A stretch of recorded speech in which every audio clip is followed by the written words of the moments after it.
It's been a while since I made a mix, so if it doesn't work out, it's all good. I'll do it again.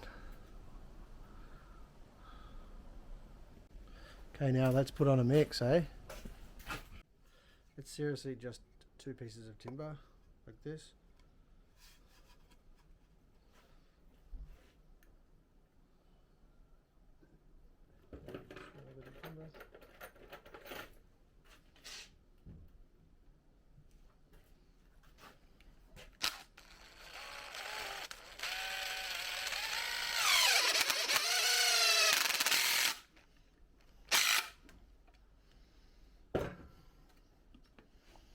That's it. So that's for tamping your edges. You just tamp the sides. You don't need to squash the middle. You just leave it loose and just make the sides nice and a little bit firm. Tamp it. They say if you can hear it tamping, it's too hard. So you just softly tap, tap, tap, tap, tap, tap. You should never get tired from doing this job. When you're hempcreating, you also need one other specialized tool. I'll make one for you. And that is how you get your box nice and straight. 3 of these, or just the same, whatever it is. Make sure that they're the one piece of timber, so that they're all the same thickness. 1 for each end, string line on it, and then 1 to check everywhere along the board. And that is how you do it.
This is a perfect way to measure it. You just break it in half. You make a ball, you poke it, and you crack.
Oops.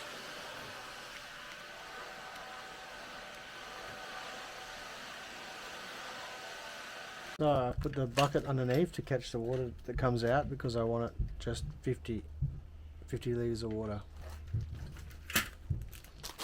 So if you're buying your hemp and it's not in measured bags, like the ones I got, like it's like 2 bags of binder with 1 bag of hemp. If it's not measured like that, then you need to find out the recipe and get yourself a scale and measure everything perfectly. You need, like, well, for this one you've got 40 kilos of binder and 200 litres of hemp. And I can actually dig up the recipe somewhere. I've got it. It's in a photo, very old photo, but maybe I'll look for it. But yeah, get yourself a scale and weigh everything. Get a bucket with a rope on it, weigh it all. Build a little frame to hang it on. But have all that done first before you make your hemp. And as I said, practice first. Make a mix, do it, see how you go. Build a little wall, like formwork, everything, frame, and just leave it a couple days before you pour. Think ahead and see how it goes. You can check it in the weather, you know, those sort of things. Emergency rainstorm. I think I better put all my tools away actually. This always happens on this job. Every time I start working, it rains. Had 2 weeks off on our holidays, no rain. Come back, starts raining. So when I mix the iso hemp mix, which I've got, I first mix in the water and the binder, and then I add the hemp. There's other ways to do it. There's other mixes. If you use a hydraulic lime that sets really fast, you might want to do it in a different order, or use citric acid to slow the process down. But I once tried to do it with a different type of lime, like a natural cement, which is like hydraulic lime. It's a really good binder, by the way. It comes from France or something. And I I try to do it this way, where you mix the water and the binder first, well the natural cement first, and then add it to the hemp, and it didn't work out at all. It went hard in the bucket real quick, so it just turned like cement in the bucket. So so for this stuff, so you might want to do a small batch and a test with whatever type you're using. But if you're using isohemp, then this is the way to do it, because this is the one I've got. I'm not advertising for anything. It's just what you do, what I do. Okay. Let's see how we go.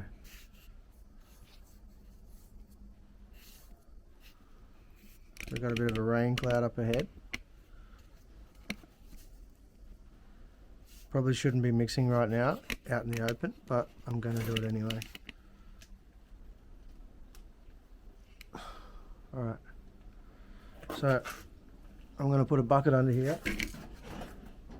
I know these buckets might have holes in it, so I'm going to get a fresh bucket.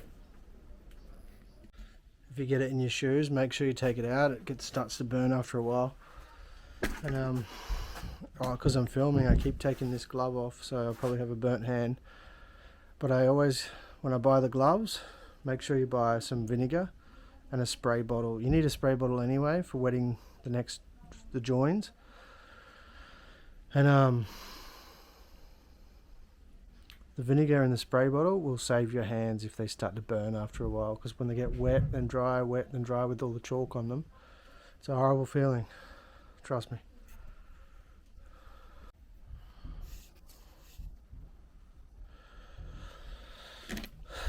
So when I first bought this mixer, I had to take a paddle off, I think 1 or 2 paddles, because it was all just turning as one piece. I'm not sure if it just did it then on me, but I think it sort of, yeah, now it's a bit older and used. It stopped doing it so much, and at first I was having problems with the mixing properly.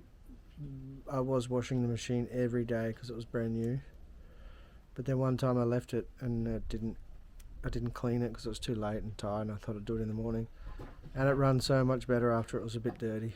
So just something to think about if you have a brand new machine.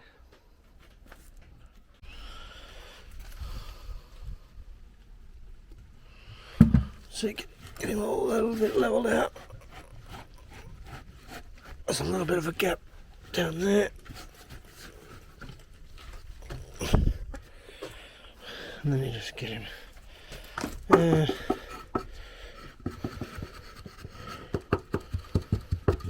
don't have to do much more than that. I will do it a little bit firm because it's the bottom.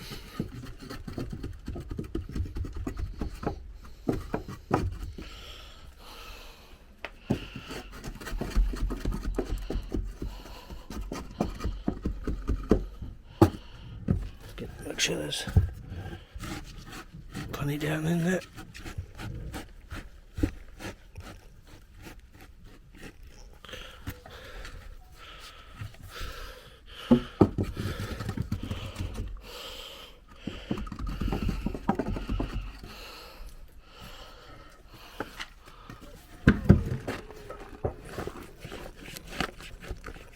Actually, I wanted to cut that away a bit.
When you're doing your second layer of formwork, it's actually much easier to put another one on top of it than to try to raise it up.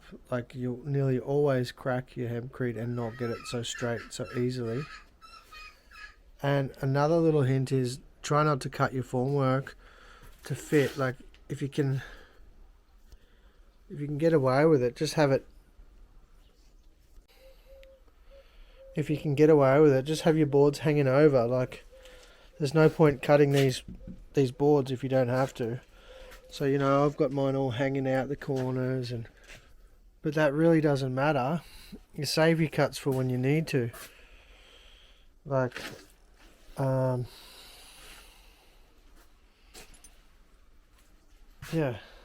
it's just better.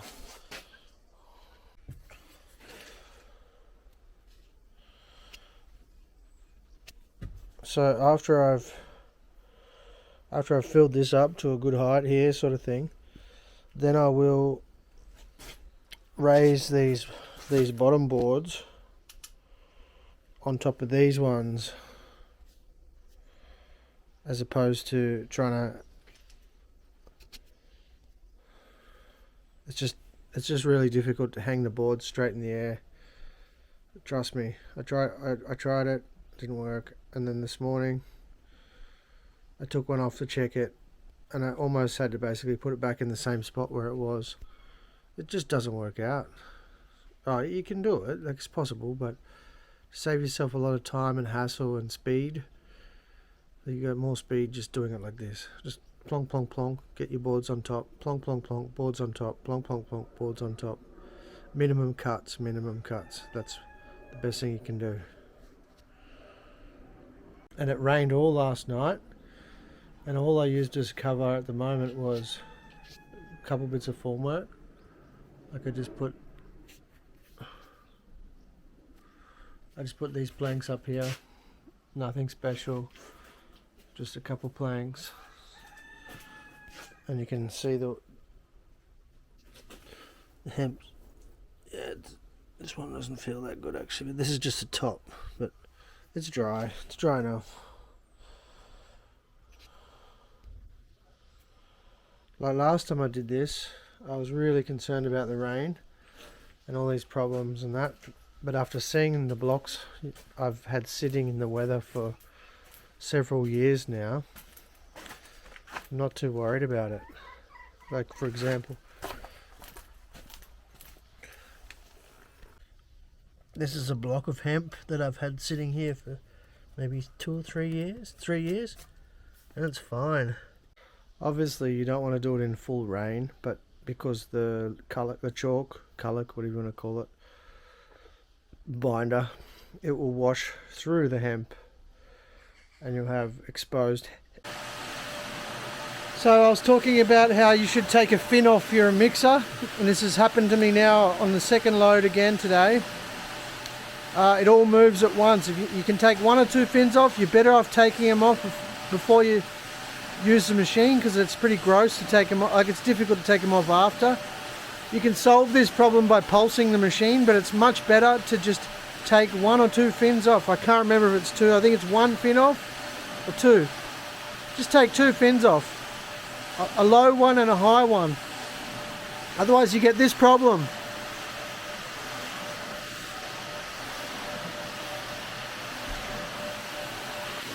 See how it's all moving at once? I don't think you can really see it. It's not mixing.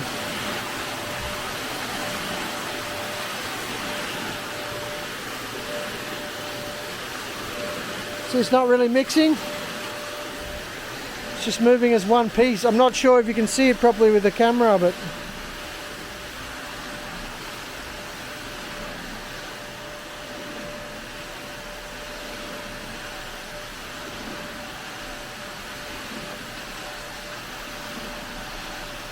it's not mixing at all.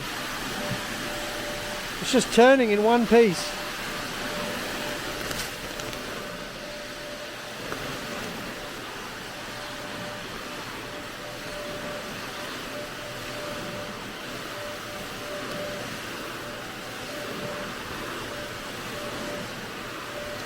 And push it through slowly,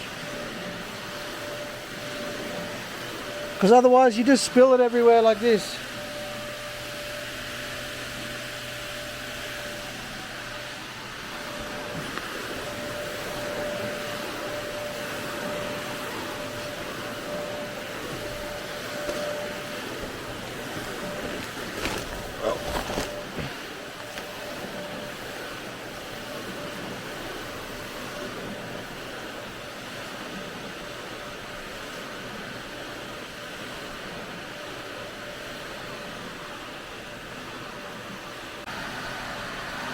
You see, it really isn't mixing at all. It's just pulse, it's just turning.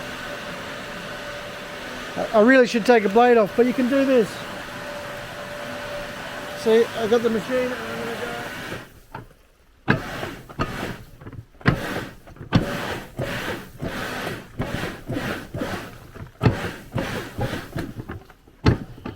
The machine really doesn't like it when you do this though. Sometimes it turns off and stays off, because it's not meant to be pulsed like that.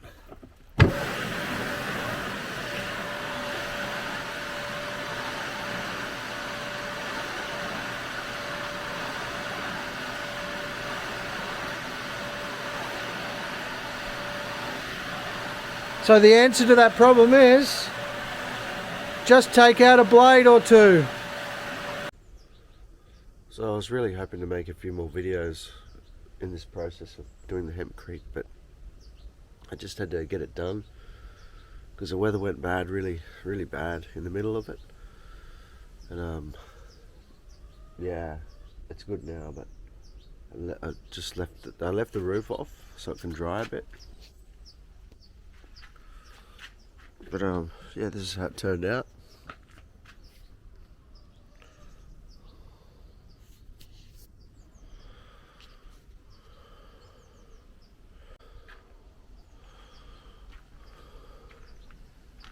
You can just patch it like this, just if you have a hole.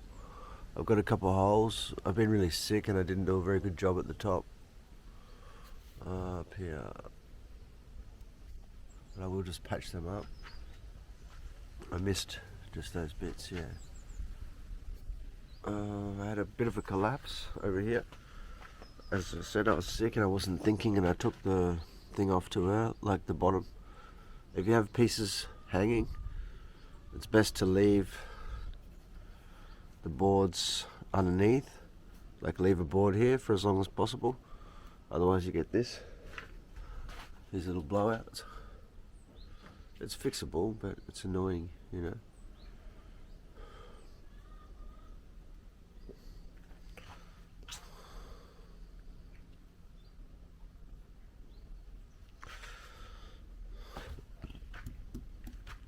That's what it looks like. So all these walls are like that inside. This is after I've stucked it, you know, or put render on it, stucco.